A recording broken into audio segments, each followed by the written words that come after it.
Hey, good afternoon, everyone. Welcome into the Eagles Call. Um, Everybody will be joining us here momentarily, but we're going to have another wonderful Monday conversation with a couple of our Eagles who are making things happen. So Phyllis Estevan, listen to me, Phyllis Jenkins and Montoya Estevan are Montoya. joining us today with their stories about what they're doing with their businesses. So great time to be planning for next year, obviously, right here at the end of the year. And we're thrilled to have them on to tell their stories and know it'll inspire all of the rest of you as you're building your own stories. And a lot of you will be asking to come on next year as well to share your stories here with us.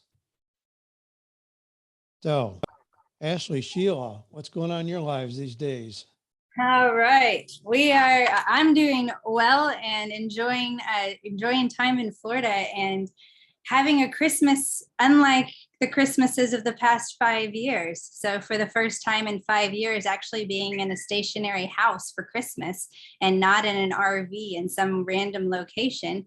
So this has been a very different experience this year. It's been a lot of fun, and we've really enjoyed it with the girls, and they are beside themselves with excitement for some of the gifts that we have created and done for each other and for other family members. It's been really fun to see, especially Juliet, our youngest, her excitement of, I don't even know the things that she has wrapped under the tree for the family, but she's really, really excited. Well, she's reached out to other family members, trust me, to Yes. help her with her planning. And yeah, she is so excited. She texts back and forth and gives us video messages about Right. all the good things she has planned.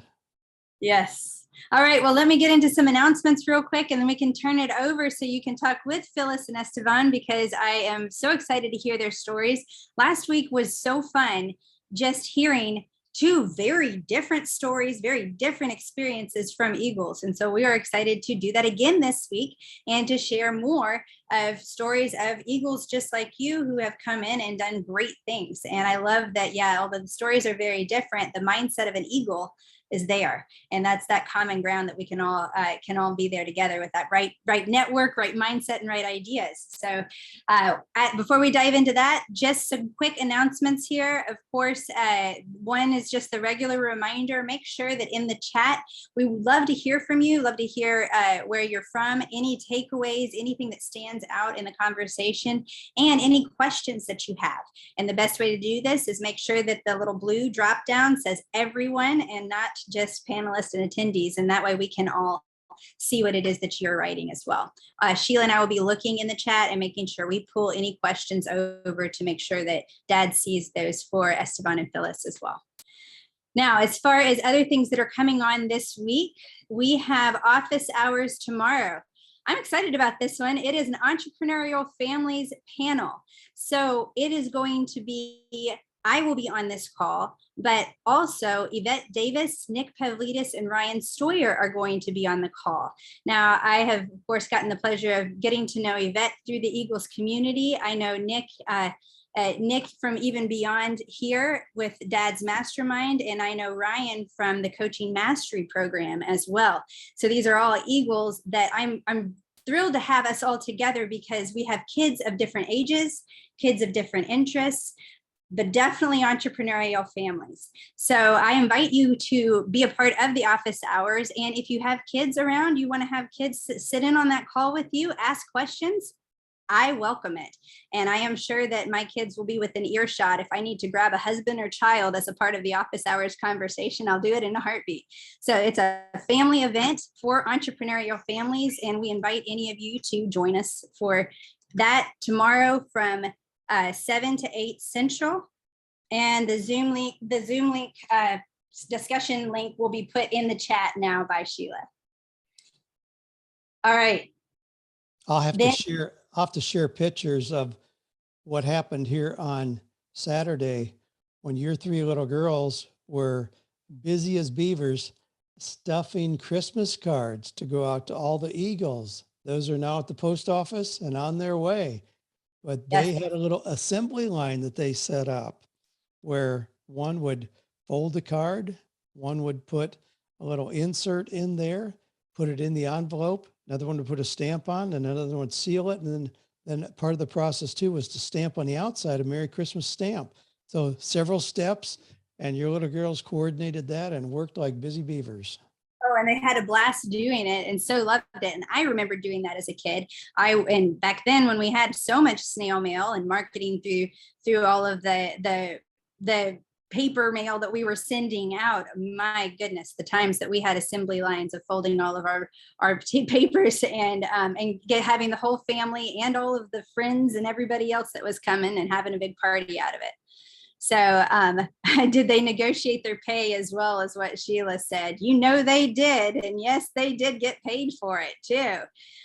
They did. And they are master negotiators. They are definitely entrepreneurs at heart. So we'll carry on more of that conversation tomorrow night in the Tuesday call. So please join us in there. Also this week, the Eagles hotline is being answered by Angela Chatham. Remember, this is a benefit of your membership, and it gives you an opportunity to call and talk with an Eagle or a coach anytime between 9 a.m. and 9 p.m. Monday through Saturday. Now, for Angela, she is a professional development and leadership coach. She helps faith-filled entrepreneurs and professionals gain clarity, focus, and confidence. And she empowers them to create a winning mindset, self-leadership, and map out an action plan to help them achieve their goals and dreams so they can boldly leave and succeed in life and business. We try to get a little bit more info for these people that are leading the hotline to share a little bit about who they are. The reasons for calling the hotline are oftentimes for looking for, I can't find something, or I don't know about a certain resource. Can you point me in the right direction? Or I don't know if I need a coach. Can you help determine if I do or what the next steps are? Or I'm stuck in this one thing. Do you know of a system? Do you know of a program that may help me here? These are all great opportunities for calling into the hotline. So we asked for a little bit more.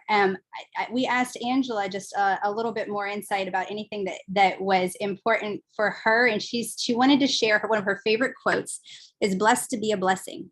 She says, this scripture has always spoken to me. I believe what I receive is not just meant for me, but to give and share. This pertains to my gifts, talents, money, time, etc. I like to always remember that I'm here to make an impact in other people's lives. It's not just about achieving and getting. And let that be your reminder. As we got Eagles feedback for the hotline, we got a lot of people that said they love the hotline and they really want to keep it and they benefited from it. We have seen that people who call the hotline tend to stay on as an Eagle because they better understand how to use it, how to get the most out of their Eagles membership. And they also feel more connected because they've actually talked to a real Eagle in person. So recognize this is not an imposition or a pain for our Eagles that volunteer for the hotline. They're doing it because they willingly are giving their time to give back in this way, because they believe in this in the Eagles community, and they also love what they're doing, and they believe it so much that they are blessed to be a blessing, and they love doing it for that. So I invite you to give that call to the Eagles hotline, and if anything, just get to know another Eagle. Next up, our Monday mentor call next week is going to be on December 20th. Melissa Goff is going to be diving into chapter 14 of our Think and Grow Rich book study, The Sixth Sense. Sheila's going to post a link in Mighty Networks in the chat so you can RSVP there and get reminders on that. And just as a reminder, if you want to get all of the Think and Grow Rich info, the replays and study guides in Mighty Networks, there is a link in the chat that Sheila's putting now where you can get all of that information. All right, so now I want to go into our last things here. One of them is the fact that we are almost at Christmas, and like I talked about Juliet earlier, it's gift giving time.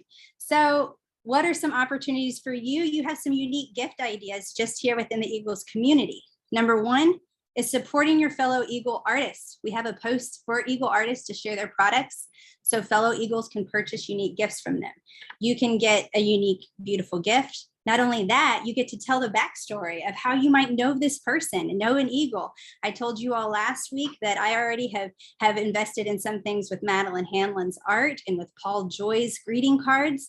And if you'll notice on that post, I posted some things that my entrepreneurial child, Clara, is selling for Christmas. Use those as an opportunity as an example. If you're going to be on that entrepreneurial kids call tomorrow, maybe that entrepreneurial kid is ready to put their information up and be a co-eagle along with you. And we celebrate that and we want to honor that.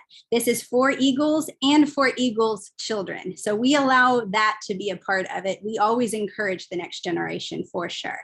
So or you can do that, support your fellow Eagles artists. Second off, you can gift someone an Eagles membership. You actually can gift them 2 months of Eagles membership. And this is a one-time payment and there's no obligation to continue. So you can literally give them 2 months with no extra obligation beyond that. So we'll send you a single-use coupon with an explanation of the gift you're giving and how they can redeem it. Then you can print that out, wrap it up if you like, stick it under the Christmas tree. I know for our kids, they love to hide envelopes and light gifts in the Christmas tree for extra hiding and discovery, especially if we miss one. So we'll find it when we're taking the tree down. So then after 60 days, so you can print it up, wrap it up, and then after 60 days, we'll give the person you gifted the membership to an opportunity to join us on an ongoing basis if they would like.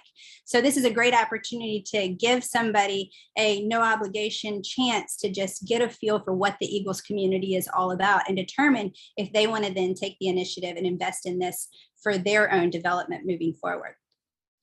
And then 3 is a special message on a mug or t-shirt. We now have special Eagles gifts for purchase for yourselves or for others, where we have key quotes and Eagles messages on them. So this is a gift that can definitely encourage and inspire.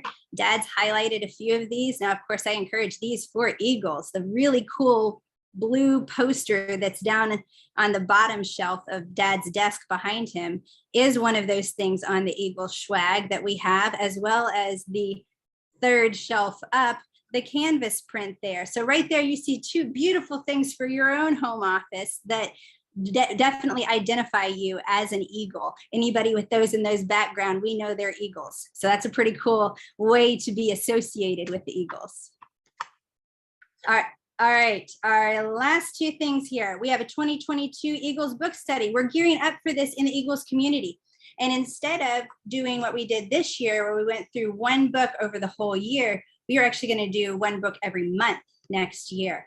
We are really excited about doing this, and we want this to be a group effort. So we want to hear from any of you Eagles who have already read the book and have takeaways to share so that we can have you help us with this and be a part of the conversation. We have found some Eagles who have led mastermind groups already through some of these books. So Sheila is going to put a list of these in the chat. Please share in the chat if you have any experience with them and would like to share during the book study. What we are doing right now is compiling those people who have read the book, who are excited about sharing some insights to go along and talk with Dad on it when we get to those. Right there, the 12 books. I got them all lined up together, easy access. Those are the 12 we're going to be going through next year. Awesome. All right. And the last thing is I just want to give a shout out. Again, I am loving these shout out opportunities to celebrate people with their wins, whether big or small. We want to celebrate along with you. So today we want to give a special shout out this week to Pat Mingarelli. He recently submitted several photography teaching applications, and he's already heard back from OutSchool and will begin teaching classes for them. So way to go, Pat. That is awesome. First off, we love seeing you taking action towards your goals. I'm thrilled you're doing OutSchool. I know that I personally I have 2 links pulled up right now for my own kids to take. And I know in the homeschooling community, OutSchool is a biggie, and it is a very robust program. So congratulations for doing that. Sometimes instead of trying to invent the wheel, collaborating and linking arms with a system, a program that's already set up can be such a great way to do it. So we are excited for you and eager to hear more as you progress. And with that, let's turn it over to the Eagles, who are the center of attention for today, and learn more about their stories. Absolutely. Thank you, Ashley. Yes, I love hearing those stories about what everybody else is doing. And we're going to add to that today. Again, thank you so much, Estevan and Phyllis, for spending time with us here today. Happy to be here. Thank you for the opportunity. Oh, absolutely.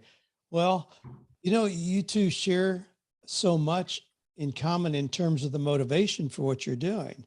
And I love this. We didn't plan this specifically for you two, but it's such a common theme in the Eagles where people have a heart for ministry, a heart for service.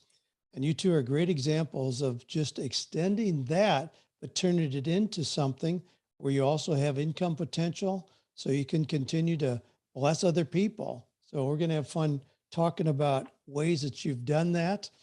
We have no particular order, but I think I'll start with Estevan. We'll talk about your story, and then Phyllis will come back to your story and show examples from both of you, things that you're doing. So Estevan, golly, what a delight. I've referred to you so many times in the Eagles community because of the business that you're doing. Now you're doing a lot of things. So tell people about your family and some of the things you're doing. Then as you know, we're going to zero in on at least one of the things you're doing. Yes, sir. Yes, sir. So I'm a pastor, full-time in the ministry. I have, my wife, I have 3 kids, 2 teenage girls and a little boy. He's 7 years old. And we were both from the city. I grew up in Albuquerque, which, is a lot bigger than the town that I used to pastor in. My wife grew up in Long Beach, and we just felt God called us to Taos, and it's a small mountain town in northern New Mexico, and planted a church out there, and kind of always been bivocational. And so, my family is along the journey with me, and just always had to do something on the side to keep things going because we planted a church from scratch and had some kind of financial support. But I just always felt that I wanted to have a business. Paul was a tent maker, and I didn't want to have to depend on churches to feed our family. And so I've always had to work and do things and enjoy doing it while pastoring. So I've been bivocational. My wife, she's been along the journey with us, and our kids, they like, that we are able to do stuff like this and have a lot of freedom with what we do. All right. Now, I love how you set that up because being bivocational like that. So the goal is to grow things that you're doing that as profitable ventures so you can pastor with the freedom of speaking to people who need it most, but not necessarily to just make the church so big that then you don't have to do anything else to generate income, right? Yes, yes, we want some freedom there with that. And I've seen some churches where the pastors, they God uses them to build a big ministry, but then they can't do anything outside of that. And it's, it's one way they end up enslaved to it. And I think there should be some freedom in that as well. And at the same time, having a business, we don't have to depend on the church as much. So we end up being able to be more free because we have our own means as well. Wow, there's so many principles. We could stop right there and just park on that all day. Of course, I grew up Mennonite, where Yes, my sir. dad was a pastor, but certainly bivocational. They use very much Paul's model of tent making, where you aren't paid for what you do in ministry. You provide a living some other way. My dad was a farmer. You've done some other things. So tell us some of the things that you've done along the way to create income for your family while you continue to pastor a church. Yes, and so it's kind of an interesting story, but whenever God called me to preach, I felt I was giving up everything I enjoyed to be a preacher, and I thought I was going to go to Africa and just give everything up. And one of the things was my mom worked for the University of New Mexico, and I'd already had a plan to go to college there for a computer science degree or graphic design. So when I said I'm going to surrender to ministry, I gave that up and went to Bible college when I graduated. And I ended up going to a college where they use technology in the ministry. And I realized that you can use these things, but it was somewhat of an idol in my life. I had to make sure things were right, but ended up, it seemed like God turned around and gave it right back to me.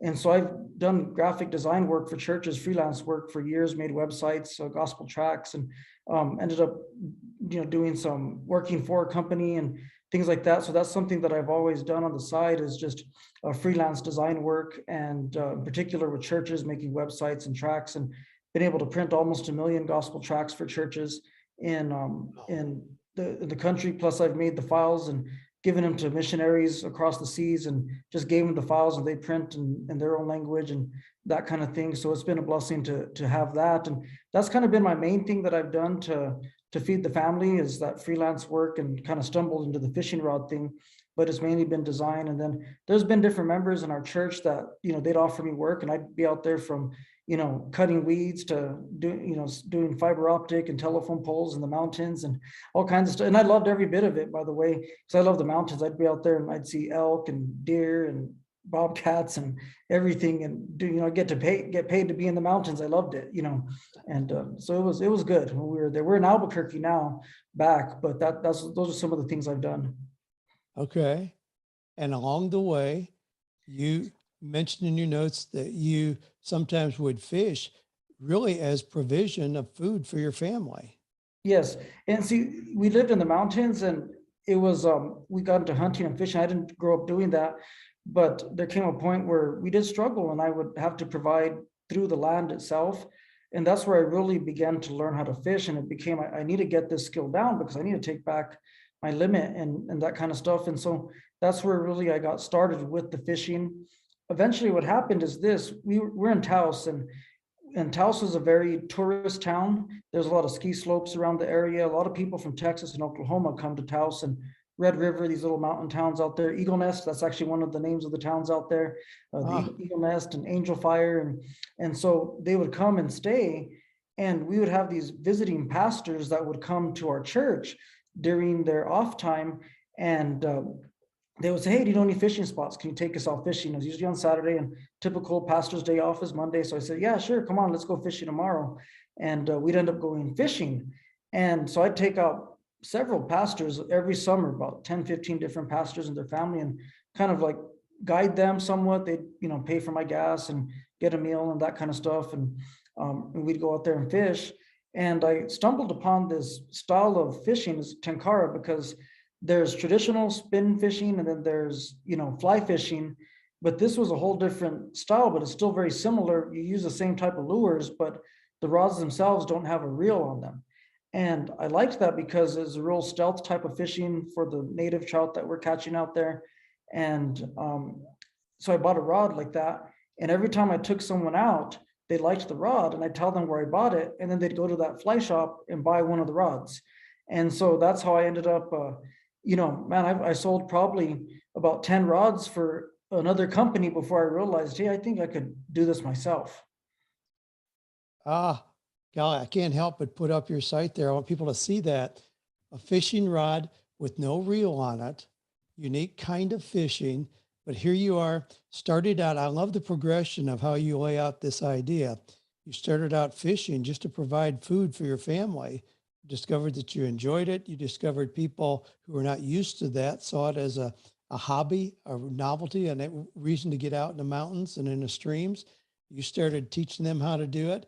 And in that, you saw an opportunity to actually have this rod available. So tell us about this, the rod, why it is so unique. First, tell us also how you chose the name tenkara. So tenkara is the actual style from Japan, and it literally means in Japanese, from heaven. And I think that's unique being a pastor. I thought that's kind of funny. And the way the flies, they land on the water like a bug would land on the water. If you cast it right, it looks just like a little bug just dropping on the water, and the fish don't even know you're there. It's a 12-foot rod, so you're very far from them, so they don't see you or your shadow. So you could, really, deceive the fish in that way, but it lands on the water real, and you do it right, real delicately. And so that's what that stands for. And, it's based in the Rockies, because New Mexico, a lot of people don't realize this, but the southern chain of the Rockies ends in New Mexico. And so we, have Rocky Mountain, the cutthroat trout, that's kind of a prize trout that's out there, and a few other types there. But yeah, that's what that stands for. Okay. Now, what's the significance then, not having I'm not a fisherman, so I don't know. Does all fly fishing not have a rod? Do you just not have a reel? Do you just use the rod for casting? So fly fishing itself has a rod, and you actually have to use your line and your weight to get it far. The line itself is weighted kind of to cast, but with this, it's meant to just be super simple. And so all other type of fishing besides this and cane pole fishing don't have rods. And so this one doesn't have a rod. And the unique thing about this, it's like I said, it's 12 feet. So you have your 12-foot rod, and then you have a 10 to 12 foot leader line, and then from there you actually tie on your basic fishing line with your flies on that's real light and delicate. So it presents itself like an actual fly landing on the water. And the unique thing about our rods, in particular, this one that I sell, it's what they call a mid-flex. And so half the rod stays stiff and the other half bends.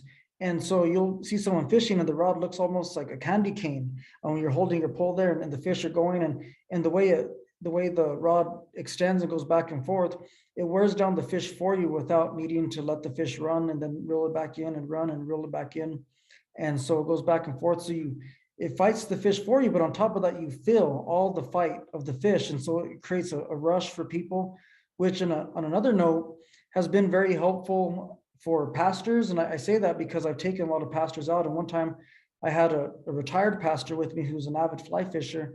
And he said, the reason I love fly fishing so much is because when you're out in the mountains, you're away from cell phone signal for one, and you're so focused on that little fly for a fish to jump up and get it, that all the cares of the ministry and all the problems you're dealing with back home are just gone because you're so focused on that moment. And so it's been just a blessing to be able to help pastors with this as well. So this type of fishing is very, you have to stay really focused, but it helps people. It's very therapeutic, if you would, just because you're so focused on what you're doing. Wow. I know nothing about fishing. You just sold me. There's so many metaphors in how you describe that. I mean, that's beautiful. Wow. So you've got a couple different kind of rods here. I want to show people this and then we'll go back to just talking, but you've got some beautifully done videos on here that show the simplicity, describe what you just told us there. The rod breaks down into a small size so you can transport it easily, apparently. Mhm. Yes, it's real light, and I have one of the rods here. It comes in a case like this. You can see where's the logo right there. And Yeah. so they're real light. It breaks down to about this big.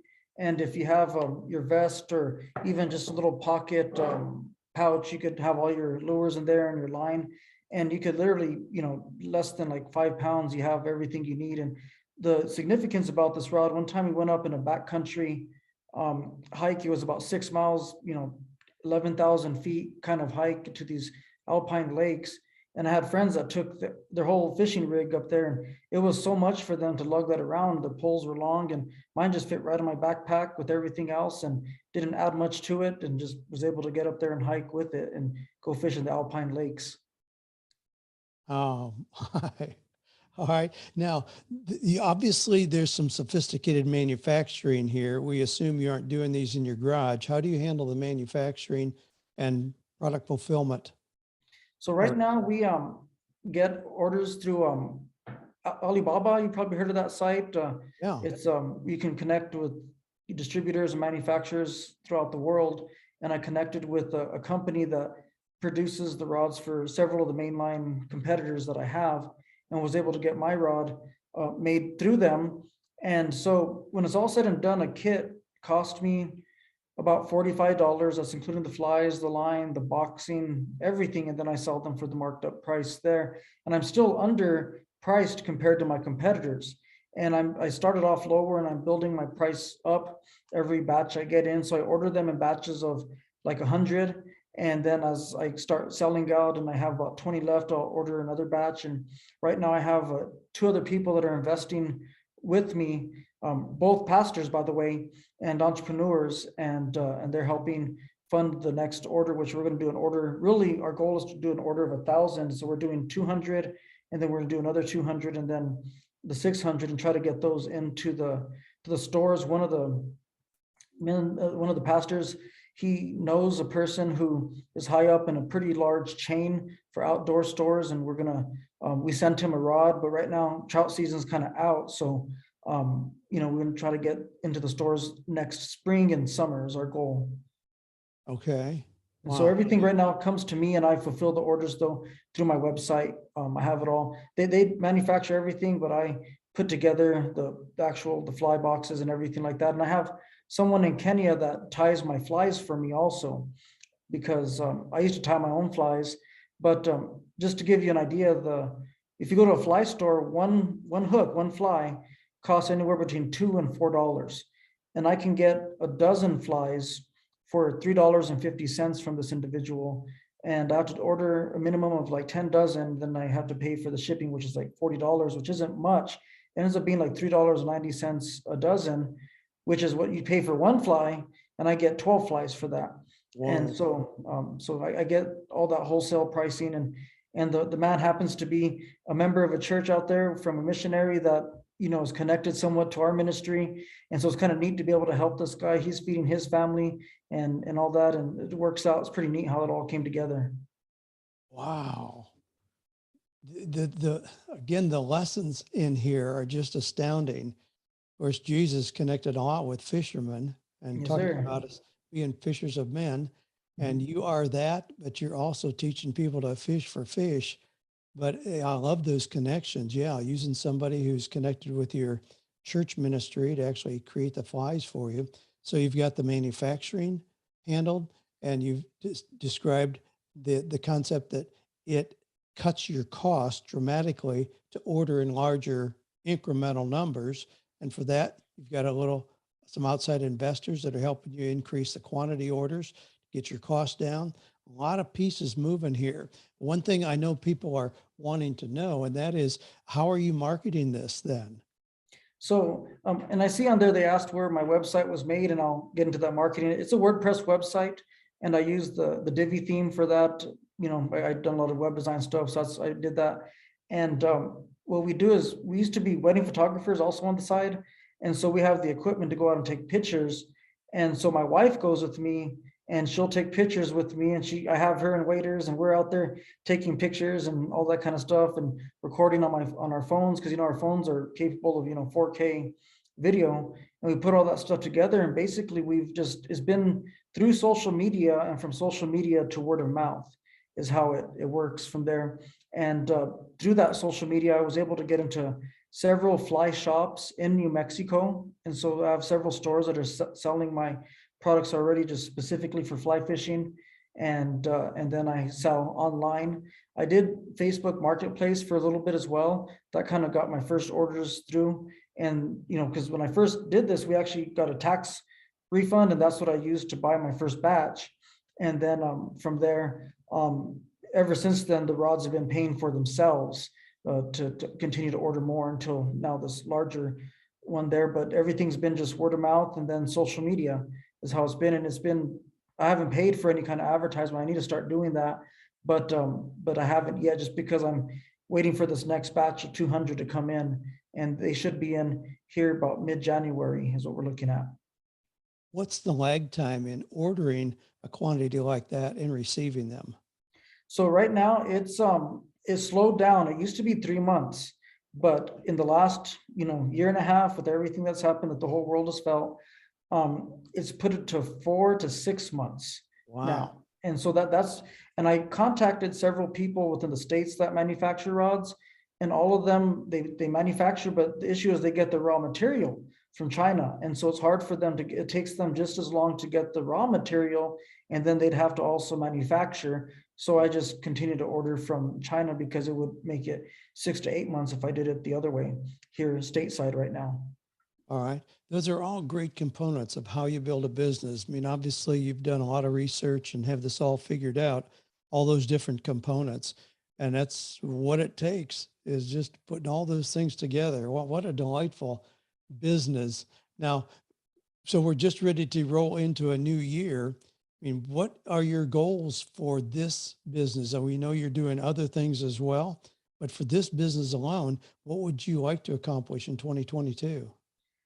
My goal would be, if we could consistently sell between 50 to 75 rod kits per month, there's a profit there quite a bit. I could pull out the calculator real quick, but between 50 and 75 rods per month, that would, we'd be completely set with that as far as how much we'd bring in. It'd be quite a bit there, about $5,000 a month just on that. And my goal is either to do it that way through our website. I want to keep that aspect open, that they could order through my website, but also my goal is to get rods into manufacturers, into stores. Now, you know how it is with the store. We have the retail price, and usually you take out 30%, and that's where they buy it at wholesale. So it would cut into some of my profit. But the thing that I see about that is they're doing the warehousing, they're doing the marketing. And in our boxes, what we're going to do is have an insert where we're going to have, Tenkara School, something like that, where when they buy a rod, they go to our website and it teaches them how to set up the rod, how to use the rod, how to fish different types of streams and so forth.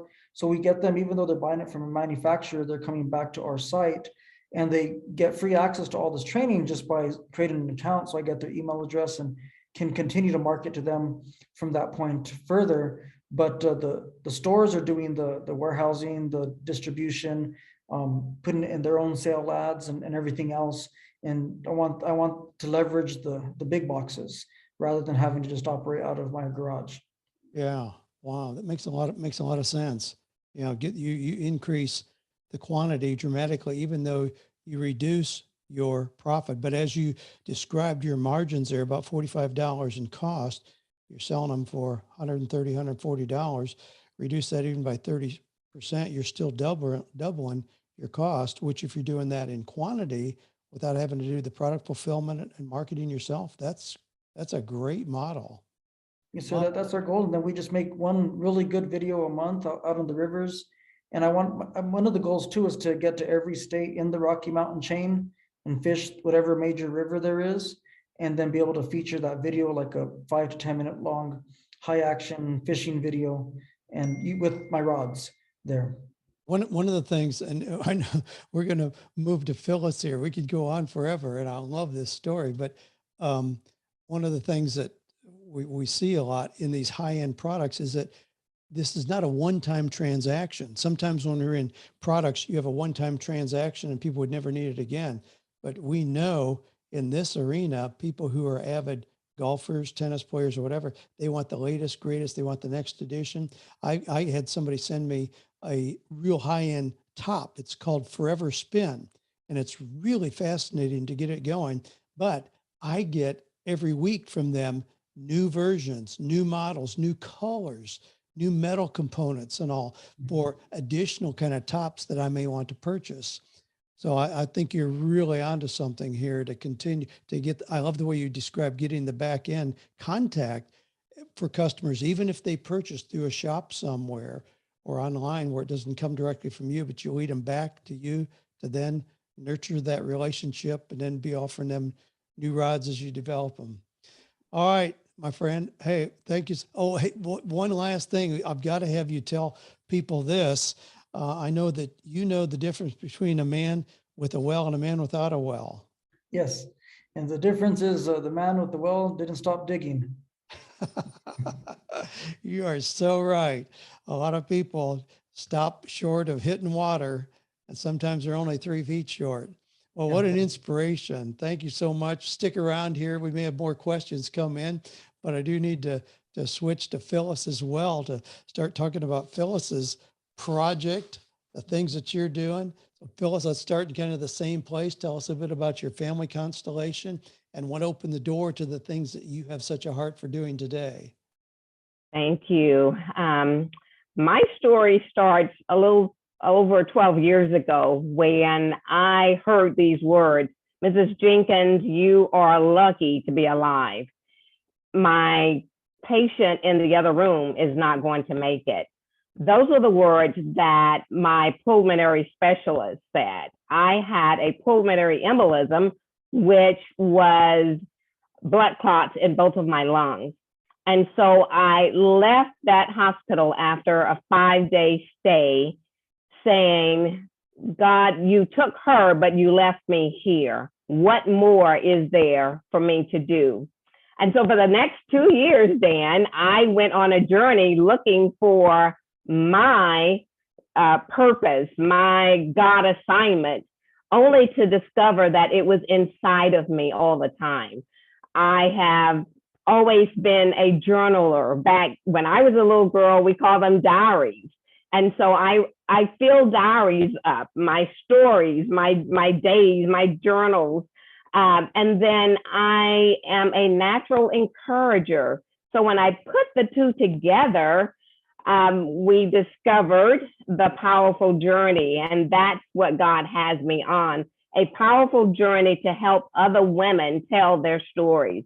I truly believe that you can turn your life challenging moments into a life changing message, a message of hope, a message of inspiration, a message of encouragement that can go forth and be a blessing to others on their journey. It also becomes an arsenal in the survival kit of someone else. And so that's how the powerful journey began. Okay. With the setup that you described, perfect setup for somebody who wants to do ministry. All right. But then the first question is, well, that's fine, you know, as a ministry, but I need to create income. You have so gently done the same thing where you have multiple ways you've taken your heart for serving people well, helping people tell their stories, and yet you've created a real business out of that as well. I can't help but share this right away. I got this just last Friday, telling our stories, your beautiful new book, beautiful picture of you and some of the women, you there in the center, leading the way, an anthology of faith, stories from these ladies. Tell us about that project and we'll kind of go from there. That project came as a result of, it was actually a God idea. And you see me moving because I have the sun. I'm in Texas and the sun is just shining brightly on us today. But I have women in the Authors Academy who are writing complete books. But then I started having women come to say to me, I want to tell my story, yet I don't feel I have a complete book inside of me. And so the anthology came forth where 15 women in this particular book that you held up are telling their stories in a chapter. And so they have become co-authors in the anthology, an anthology of faith. And so the stories in this book are life-changing. I remember one lady that sent her story to me and she said, Phyllis, my hands are still trembling. She said, I've never shared this story publicly. And that's what happens. Many of these women have kept it inside of them and they've never shared their stories before. But what happens is, as they are sharing their stories, a freedom comes to them. But as they stand at our conferences, the Powerful Journey Women's Conferences, their story goes into the audience. And it's like, Dan, it gives that woman a hug that's sitting out there who thought she was the only person going through that particular situation. And so that's how the Telling Our Stories anthology begun. We have volume 2 that's about to be kicked off in December 20th. And in January, I am kicking off launching, I should say, the Entrepreneurs Telling Our Stories. And just this weekend, I've gotten several men asking, can they tell their stories? So that's coming in the making as well. So you're really, now this, you talk about another one coming out next month and another one the month after that. You really are on a rapid pace. This is brand new. And you shared with us that you sold 1,000 copies of this. Not only did but you sold 1,000 copies in a very short period of time. We did. In 16 days, we have sold 1,001 copies on Amazon.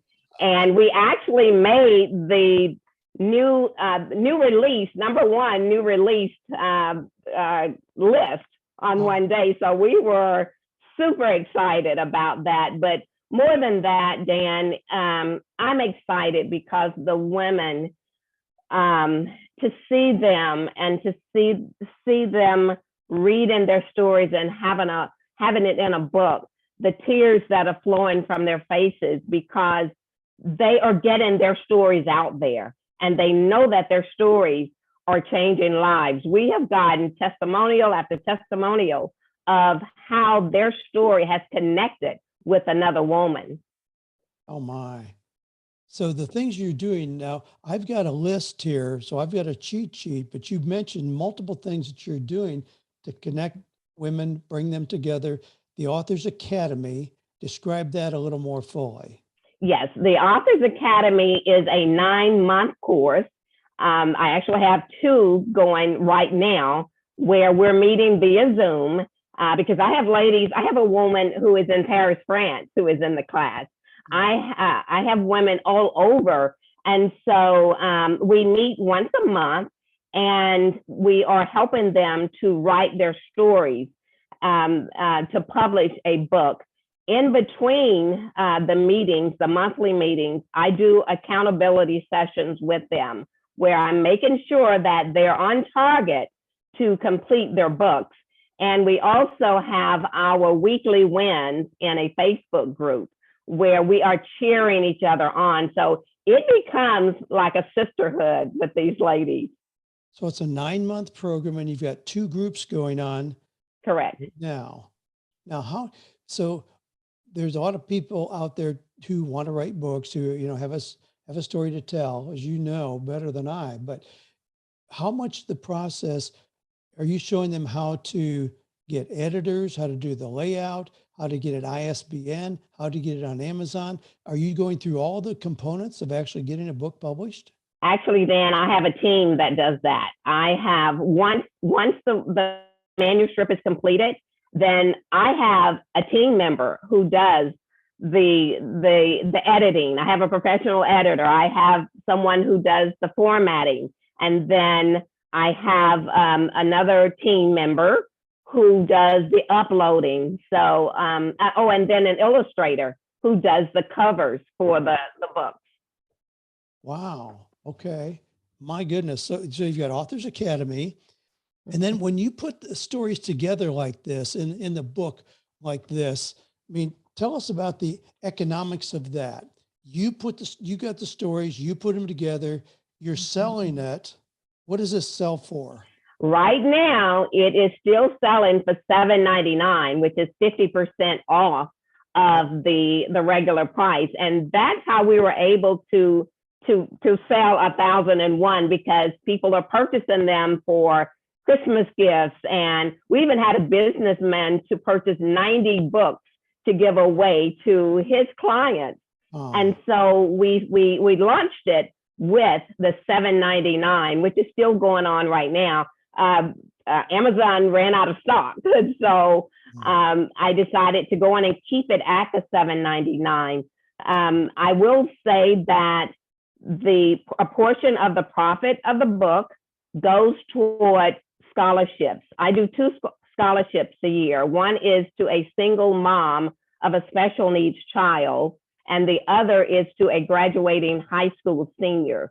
And so the funds from the book also helps to fund the scholarships. Wow, beautiful. Then you have the Speakers Academy. Yes, the Speakers Academy, I have ladies from the anthology right now who are waiting to step into the Speakers Academy, because now they have a book, but they need the courage, the clarity, and the tools to be able to stand before a crowd and tell their stories. And so we cover it all. We have I have one of my team members and I that teach the Speakers Academy. And you mentioned multiple areas for the ladies to share their stories. We have an annual 2-day Powerful Journey Women's Conference. And that particular weekend it features all of the speakers and all of the authors. And so it's their weekend to shine. Now, I've seen video of that. And when you talk about your Powerful Journey Women's Conference, how many years have you been doing that? I started the conference in 2011. I actually started it back in my hometown of Shreveport, Louisiana, and it has grown from there. It was a 1-day conference, and now it is a 2-day conference. It is virtual and in person. Okay, so you're at 10 years, this next year coming up, When will that be in 2022? April 29th and 30th. And let me just say this, God has expanded our territory in that. The hotel that we have been having it at, we've grown out of that. So we are having the April 29th and 30th at the Collins College Conference Center, and it holds from 500 to 900 people. And so we are super excited. We have people flying in for the conference. We're getting host hotels. And so it's a big thing. Oh my, that's awesome. Now, what do people pay for the conference? And of course, we'll give them a link where they can go check it out. But what's it paid? And do all they have to do is just pay, or do they have to already be connected with you in some way? Well, no. And what I started out doing, each of the speakers or the authors, when they sign a contract with me, they're signing a contract that they will sell a minimum of 10 tickets. And so that has helped as well to get the revenue that we need, and also people in the seats. But I have one lady who's already told me that she has 40 people who are coming in for that weekend for the conference for this year. I don't have this year's price yet because I'm still waiting to settle the contract at the college.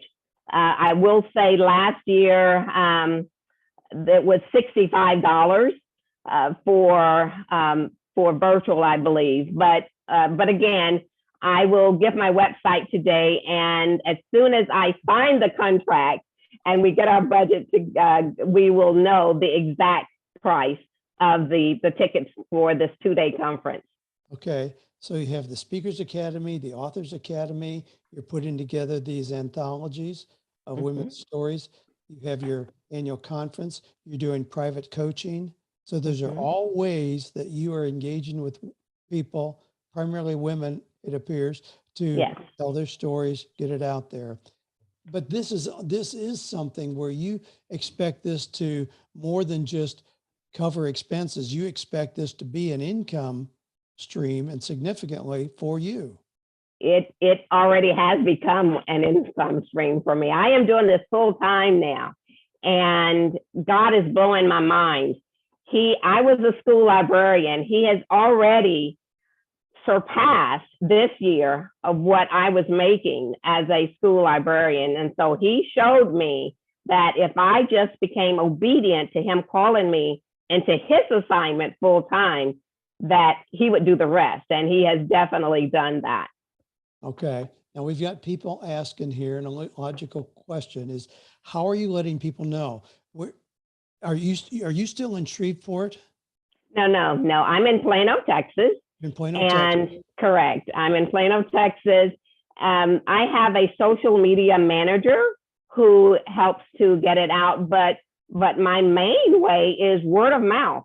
These women are telling others about the powerful journey. And then at the conferences, I always open up the next set of classes.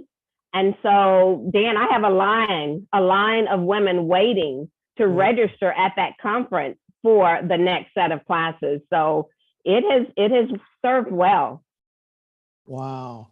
You're making me drool, because we used to do a lot of live events, and they were, just as you described, they were the feeders for everything else. So we do a 2-day coaching conference. They were the feeders for Coaching Mastery. And with COVID and all, not doing events for a couple of years, we've really missed that level of connection. A conference is a wonderful way to hug people around the neck and connect with them in ways that you just can't do online. Absolutely. Wow. Okay. Now, to do what you've done, requires more than just kind of a passing idea. How would you describe yourself, the characteristics that you have that have made you successful in this way? I am a lifelong learner. I'm one who's teachable, coachable, always looking, and let me back up. First of all, listening to God's voice. because this was his idea. This powerful journey was planted by him. And so I just said, God, you asked me to step out on this, then I need you to make it successful. But that's indeed what has happened. And so always looking for ways, not only to learn, but to give, to be able to give to others. There are many women that have come to me who wanted to tell their stories, Dan, and could not afford the tuition. And I don't let that stop them. I believe that that God has blessed me because of that. And so, yes. Okay. All right. Talk about your family, support in your family. Oh my goodness. Not only the freedom, but the encouragement and support to do this. My husband, Dave Jenkins, who is also a 48 Days Eagle family member. Dave is my number one cheerleader, my number one supporter. We've been married for 43 years. He's my college sweetheart. He introduces me as the Kool-Aid in his sugar in his Kool-Aid. And he is a big supporter of everything that I do. We have 2 daughters and I have 3 grandchildren who are also supporters, but I also have a core team that God has sent to me that have caught on to the vision that he's given to me. And so these women actually volunteer their time. And we had a meeting last night, a core team meeting, planning for the upcoming conference. And although they volunteer their time, I do give an honorarium to them. Okay.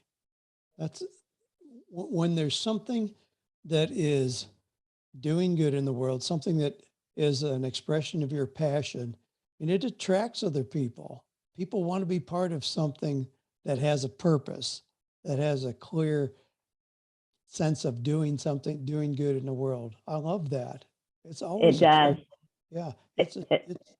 We're very fortunate in the Eagles community to have so many volunteers, people who lead the Eagles Nest, our deans in different areas, all those things. Those are volunteers who just love what we're doing and want to be a part of it. Great example for that. All right. What would you tell to somebody then who is just getting started, not only with just a story to tell, but somebody who has an idea? They think God has birthed in them an idea for something they could do. What are those first steps to give you kind of the confidence to keep moving? Get out of your own way.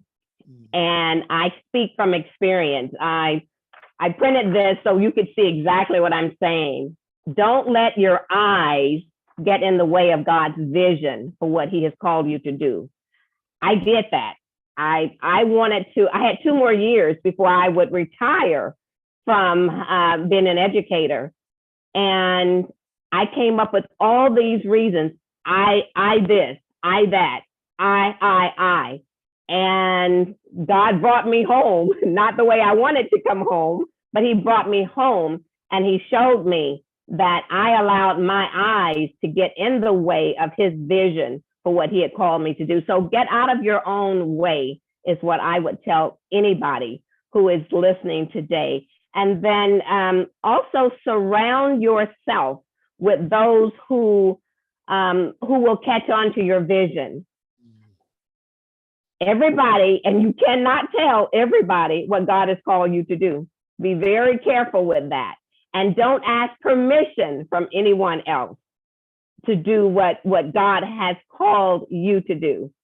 And so again, surround yourself with those who catch the vision that God has given to you. The team that I have, Dan, these are women who have actually gone through the program. And so they know what how to share it with others. And they know my heart.